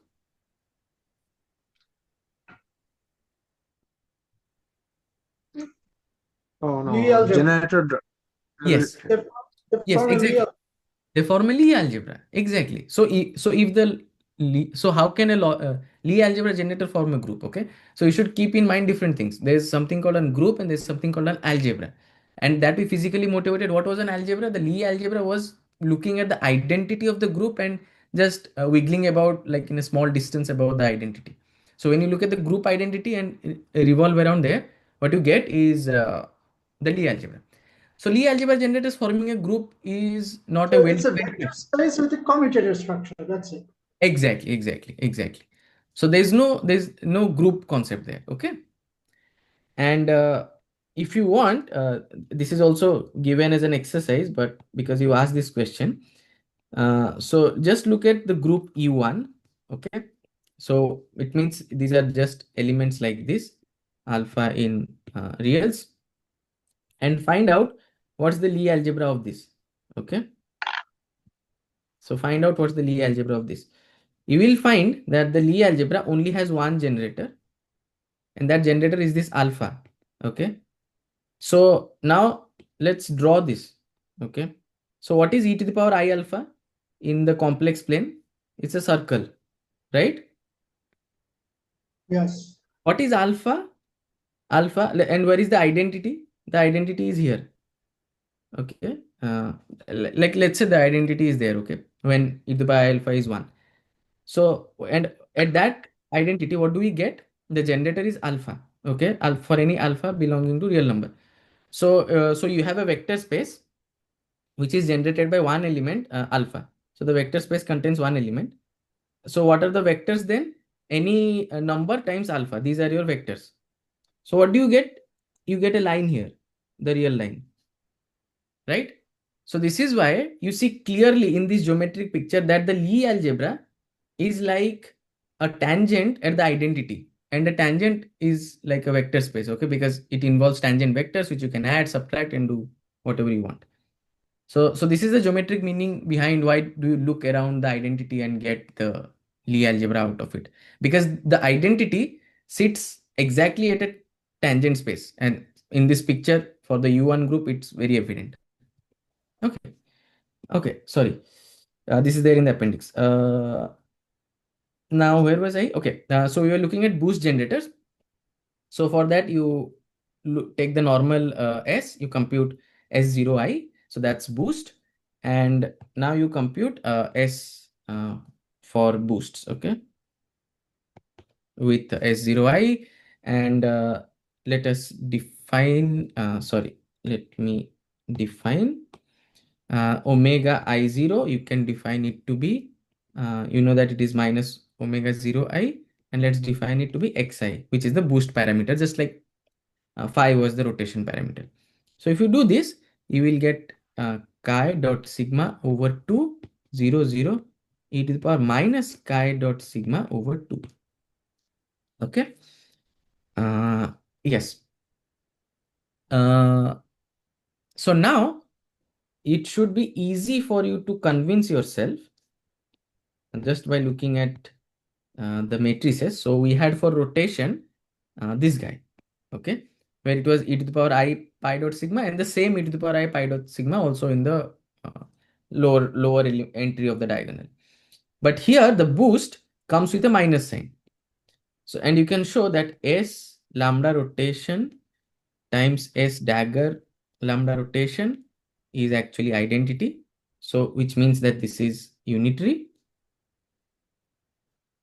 But if you do that for the boost, S lambda boost and S dagger lambda boost, this will not be identity. Okay. So it means the S lambda boosts are not unitary. But that's fine, because where does S lambda boost act on? So S lambda boost acts on fields, the spinor fields. So it acts on fields. And as we discussed in the beginning, only the symmetries acting on states of your Hilbert space need to be unitary to preserve probability. When they act on fields, it is fine. No worries. So they can be non-unitary or whatever. Okay. So we see an example where it's actually non-unitary and it acts on fields. Okay. Okay. Now what do we have to do? Yes.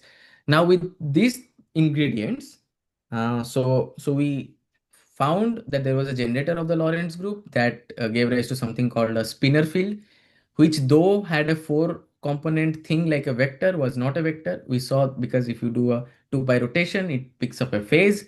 Now let's see how to write down an action with this field, because only when we write down an action, we'll be able to do some dynamics, some evolutionary study on it. So let's see how to write an action. So that will be the topic of Dirac action after the great physicist Paul Dirac. Okay. So you see, for this, first of all, note that this psi alpha x are complex valued, okay? And the matrices that are acting on them, these S, are also complex valued. They had these weird I and the sigma matrices and everything floating around, right? And this I pi sigma. So generically they are complex. So it means, just like we wrote the complex scalar field for every phi, we had a phi star or phi dagger, let's say, when we talk in operator language. And the Lorentz, sorry, the Lagrangian has to be a scalar, right? So that's why we have to have a phi and a phi dagger in the complex scalar field case. So now we have to write down some psi dagger. Okay. But you see, normally what is psi dagger? Like normal common sense psi dagger should be taking the conjugate, complex conjugate, and then transposing it. That's how we define Hermitian conjugate or the transjugate. So this is what is called the Hermitian conjugate, or sorry, or the transjugate. Never So heard that. okay, so it's like transpose and conjugate. So transjugate. Okay, yeah. So now let's try doing this psi dagger. Let me call it with a delta, sorry, with a tilde, because we will define a different psi dagger because this has a problem. Like this will not be a nice quantity. So now let's define a different, sorry, now let's see what happens. Why this is problematic. So psi goes to S, psi, let me write down the arguments properly. S of lambda, psi, lambda inverse X. Okay. So psi dagger should then go to psi dagger, lambda inverse of X, and S lambda dagger. Okay. So you could now think that if I write in my action, so let's say S is my action.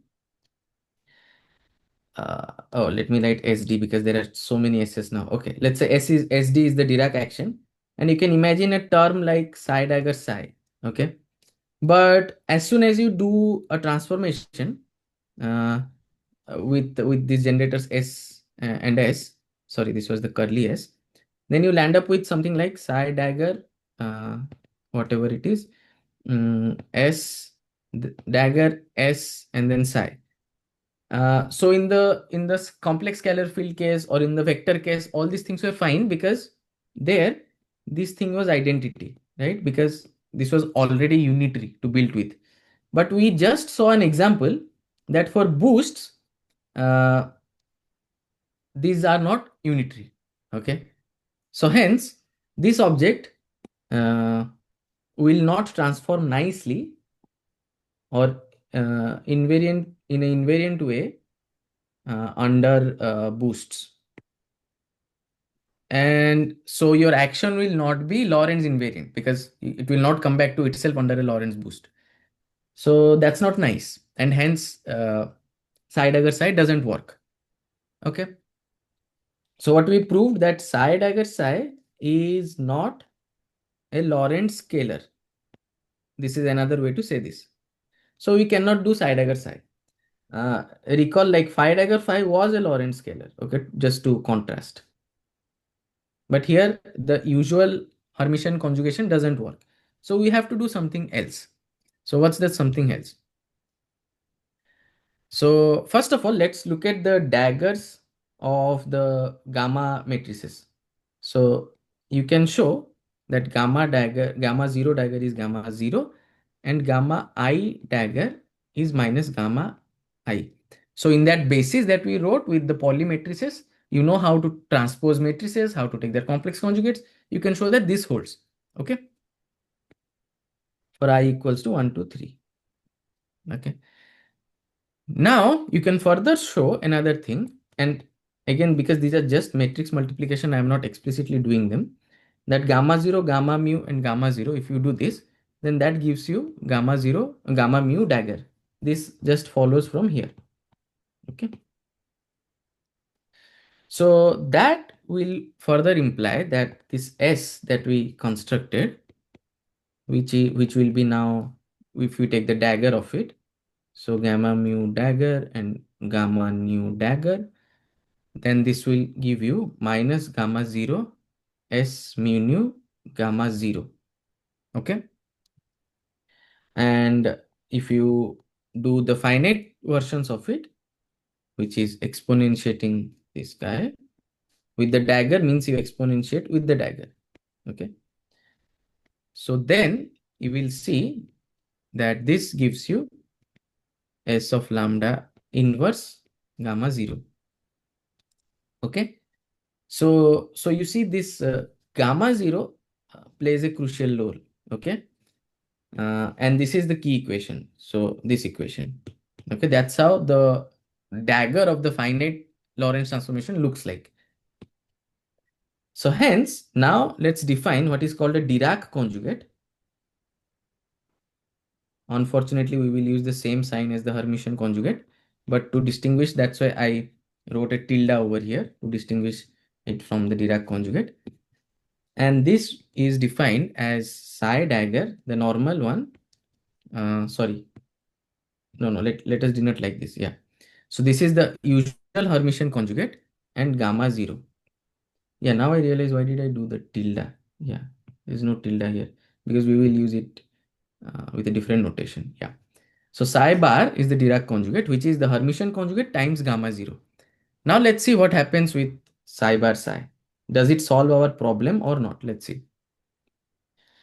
So psi bar psi x gives us psi dagger x gamma 0 psi x.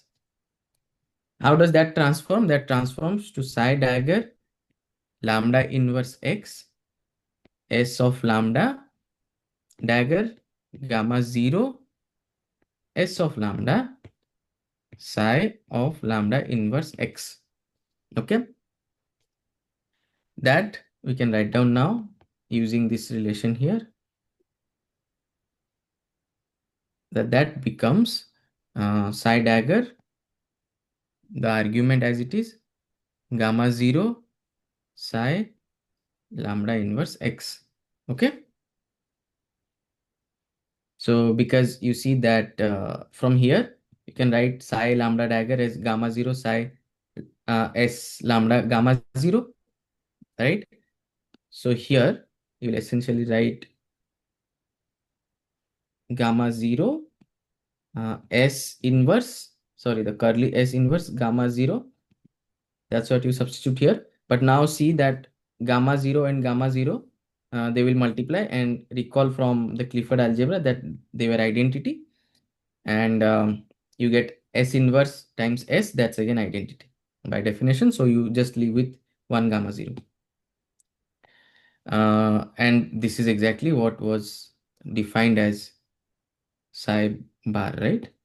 So you get psi bar lambda inverse x psi lambda inverse x. So if we so it's indeed a Lorentz scalar. Okay, psi bar x psi is a Lorentz scalar, right? Good. Now we need one more thing, and that is because we want to construct a Lagrangian which will have some derivatives in it, like del mu. Because if your action has del mu, Is there an identity there at the last psi bar psi? sorry, yes, the last. Is that an identity, psi bar psi? What do you mean by identity? We showed that psi bar Yeah. Never mind. Sorry. but let me write it. Yeah, under a Lorentz transformation, this maps to psi bar lambda inverse x psi lambda inverse x. So that's why I said that if we denote this by some scalar, some function c of x, then under lambda it transforms to c of lambda inverse x, and that's what a scalar does. And hence we said that this is a scalar, a Lorentz scalar. Okay.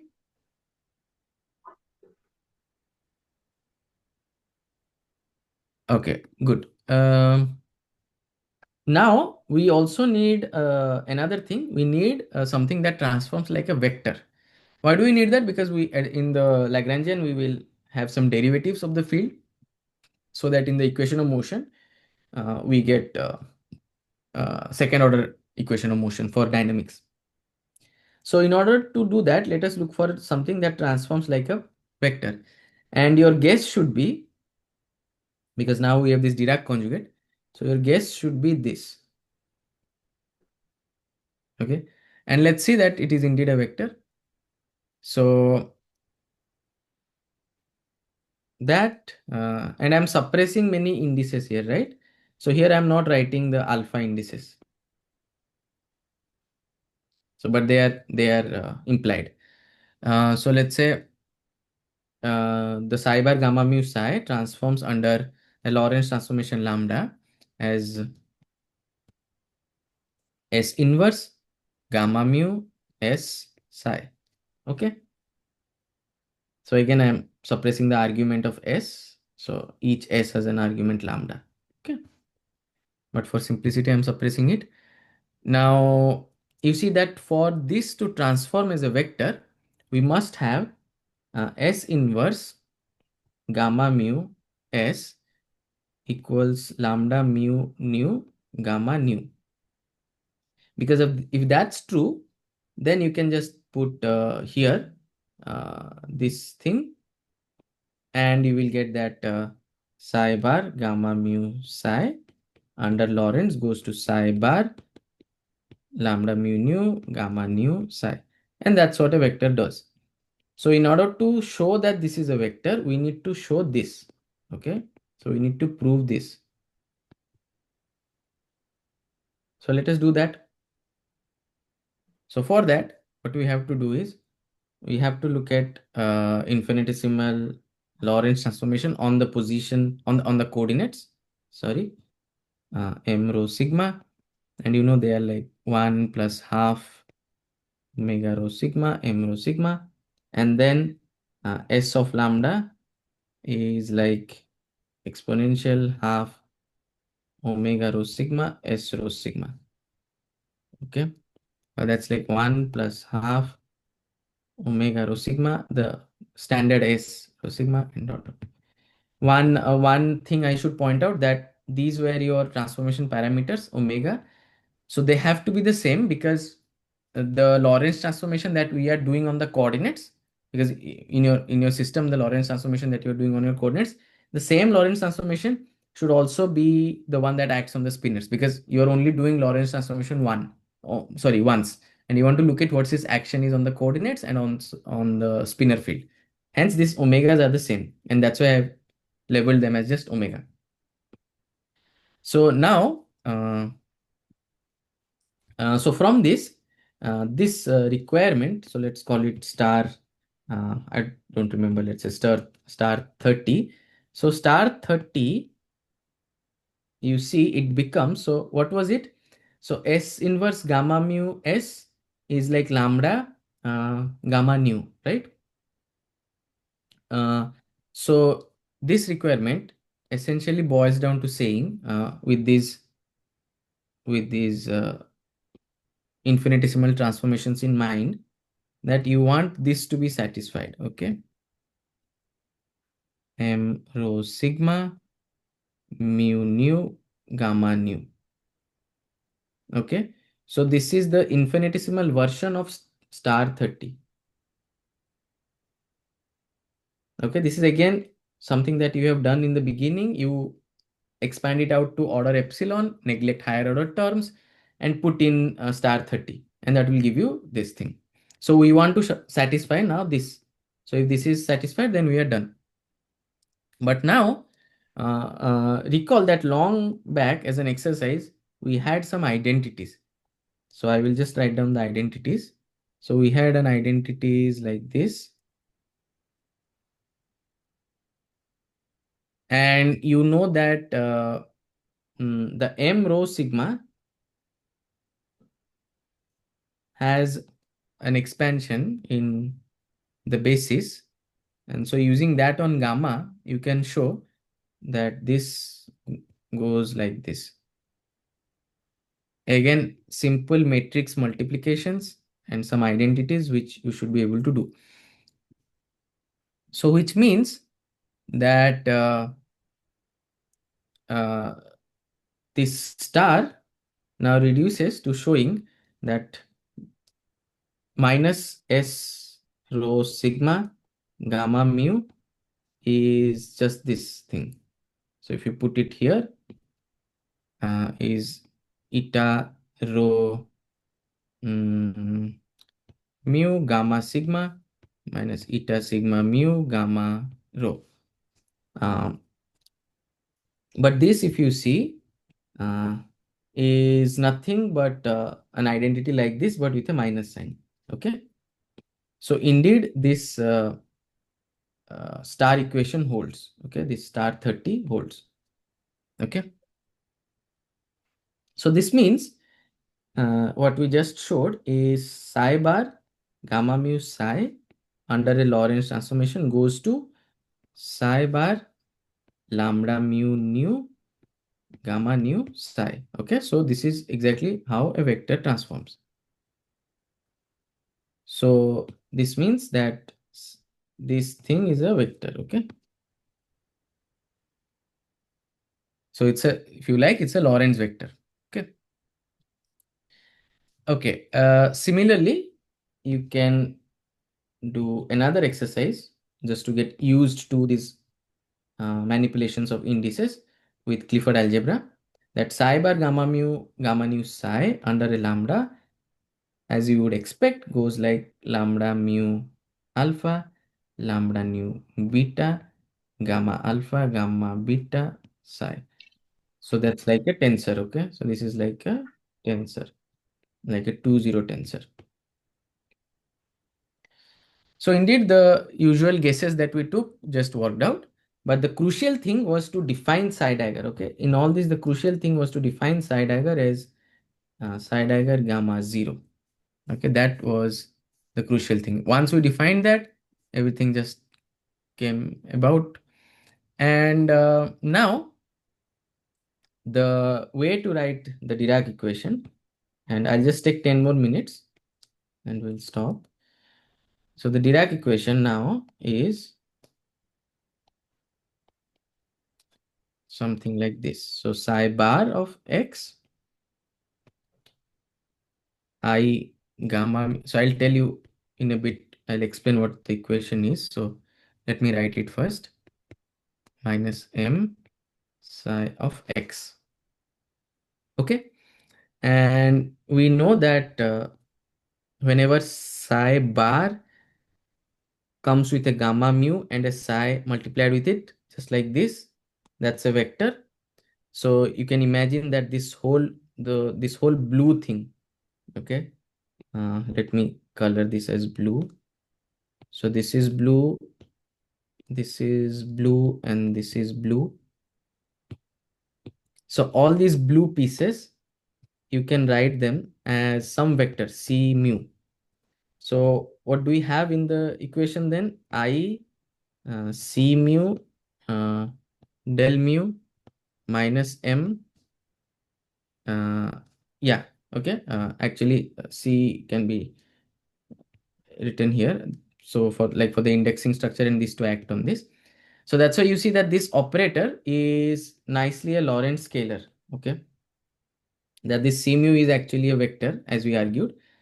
So this whole thing is a scalar, this whole Dirac Lagrangian. And now there are two peculiarities here. So one thing is that we have a I here. Okay. That I is there to make it real. So this I plays the role of making the Lagrangian real. So this I is similar to how you would have seen in quantum mechanics. There's this operator, right? Minus I delta when you define momenta and all of these things. So that's why, because you want the PIs to be Hermitian, so that they will have real eigenvalues.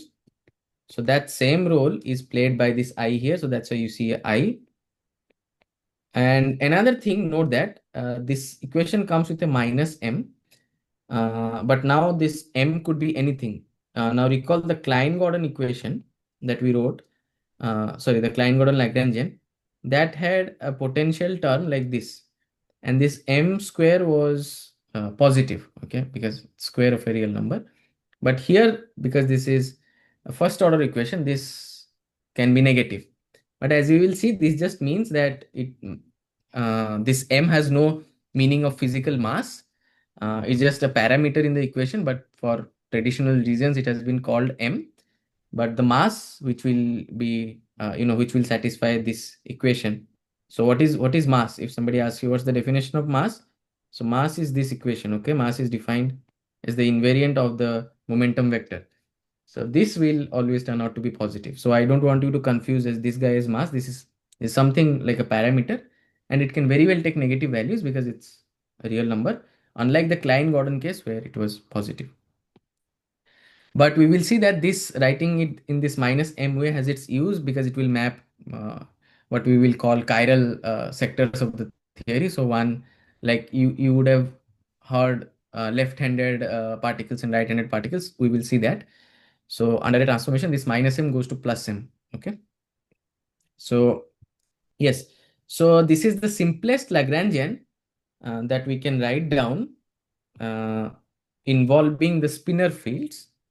So we made use of the scalar, which is this piece psi bar and psi, and we made use of the vector psi bar gamma mu psi. So that's it. We just took them and wrote down a first order equation. That's another peculiarity, because remember that in Klein-Gordon you had del mu phi and then del mu phi.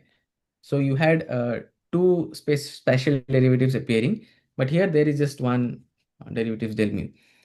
But still, that is enough to give us interesting dynamics. And we will see that writing there's a consequence of writing this in the first order as a first order Lagrangian that will help us to count how many degrees of freedom the spinor field has and all these kind of things. So I think let us finish this by just writing down the equation of motions. Finish today's lecture by writing the equation of motion.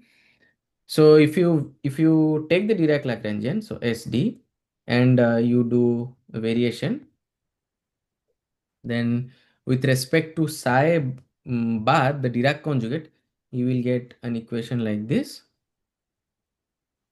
Very analogous to the complex scalar case. That's why we did the complex scalar case first. And the other one gives you this psi bar gamma mu plus m psi bar is 0. Okay. And there's a cute thing that you can do is this, that if you take this equation, let's say this equation, let's call it star 31. So imagine multiplying with this operator to star 31 on star 31, which is I gamma mu del mu minus m psi, and that's 0. So you multiply star 31 with that equation, then and use the Clifford algebra identities, then you can show that what you get is actually the Klein-Gordon equation for every index alpha 1, 2, 3, 4. Okay. So what this means is, so psi, remember, has 4 components, and each individual component like psi 1, psi 2, psi 4, they satisfy a Klein-Gordon equation. But now you see with the m square piece, as they should. Okay. Because m square has a physical meaning, it's positive. However, the psi as a whole, like as a 4 vector, it satisfies a different equation called the Dirac equation. And because of these gamma matrices, psi's components, like the 1 and 2 and 3, 4, these components, they mix. That's why psi as a whole satisfies the Dirac equation. But each individual component of psi, like psi 1, psi 2, psi 3, and psi 4, they satisfy the Klein-Gordon equation. Okay. So this is a nice thing to note. And I think I should stop at that. So tomorrow we have many things to cover actually. So we will have around, we'll see how much we will be able to manage. But tomorrow we will, so let's stop here and I'll take a few questions. So tomorrow we will deal with what are called Weyl spinors. So we will see that this Dirac psi can be broken down into, so this is a 4-component thing. We will see that we can write it as a 2-component object, like u plus is just 2 components and same is u minus. And then we will see that with that we will introduce what are called left-handed and right-handed particles, and we will look at some solutions. If time permits, we will also look at how to go from left to right. But the minimum thing that I want to do is show you how the quantization works, and show you that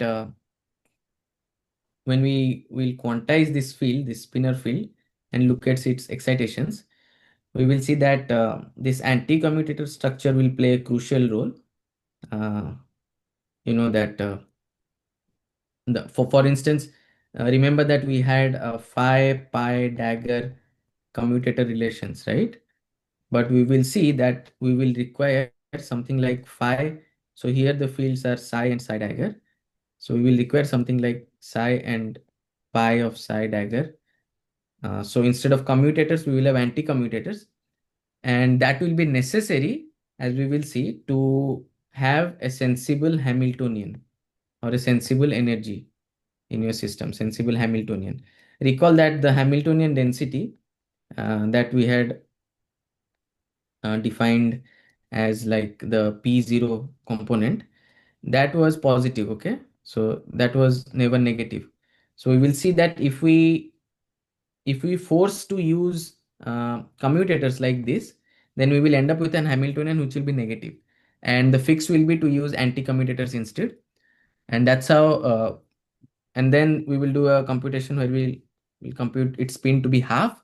And we will see that these statistics that, exchanging particles, if they anti-commute, so let's say because things are anti-commuting, so let's say you have two momenta like this acting on the vacuum, and because they are anti-commuting, so you'll get a minus sign P2 and P1 dagger on the vacuum, okay? And because, sorry, P1, P2 will be minus P2, P1. So that's why under flip of your momenta, you will pick up a minus sign. Like remember in the two particle example of complex scalar, we picked up a plus sign, but now we'll get a minus sign. So we will see how spin half, this kind of a statistics, that is exchange, under an exchange, what do you get? An anti-commutator, they'll play a role. But the important thing I wanted to tell today was we will see all of this is coming from trying to put in special relativity to quantum mechanics. There is nothing input has been given by hand. Like in quantum mechanics, we used to say spin is a quantity we had to put in by hand. And then we said, sorry, I'm forgetting. Yeah, we said that boson and fermions and this picking of phase under exchange of particles, that's also put by hand to match experiments. But here everything comes out of just demanding relativistic invariance or covariance. Yeah, I think that should be it for today. So we will try to see how much we can do tomorrow, because we'll have 2 hours. I'll request you to give me 30 more minutes, so I'll take 2.5 hours for tomorrow only. But even then, I believe it will be difficult to complete everything. But at least what I will do is I'll give you a flavor of the quantization, because in the complex scalar field we quantized it very rigorously. Here things will be the same. There will be some indices here and there, and some anti-commutator relations instead of commutator relations. And then the lecture notes will be detailed in that part. Like I'll derive everything carefully so you can look at that. But I want to get a feeling for this, at least like when we quantize this. I think that is it for today. I'll take like in the remaining 5 minutes. I'm already out of time, but I can take questions for 5 more minutes. And thank you for listening again. So you said that